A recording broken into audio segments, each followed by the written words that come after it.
പുലർച്ചെ 5 മണിക്ക് തന്നെ ഞാൻ കൂട്ടുകാരെ കാത്തിക്കുകയാണ്. എത്ര ദൂരം വേണമെങ്കിലും പോകാം എന്നുള്ള ചങ്കുറപ്പോടെ കോളേജ് ഞങ്ങളെയും കാത്ത് തയ്യാറായി നിൽക്കുകയാണ്. ഒരുപാട് ദൂരം പിന്നിട്ടപ്പോഴേക്കും നേരം വെളുത്തു തുടങ്ങി. ഒരു ലക്ഷ്യവുമില്ലാത്തൊരു യാത്ര, അതിൻ്റെ വൈബ് വേറെ തന്നെയാണ്. മറിയച്ചേട്ടത്തിയുടെ ഹോട്ടലിൽ നിന്നും കള്ളപ്പവും നല്ല ചൂട് ചായയും കുടിച്ചപ്പോഴേക്കും നല്ല ഉഷാറായിട്ട് വയറ് നടന്നു. ഒടുവിൽ ഞങ്ങൾ തുഷാരഗിരി എത്തി.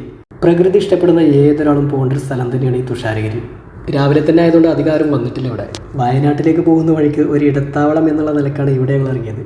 ഈ പാലത്ത് നിന്ന് താഴേക്ക് നോക്കുമ്പോഴൊരു വൈബ് അതൊരു പ്രത്യേകത തന്നെയാണ്.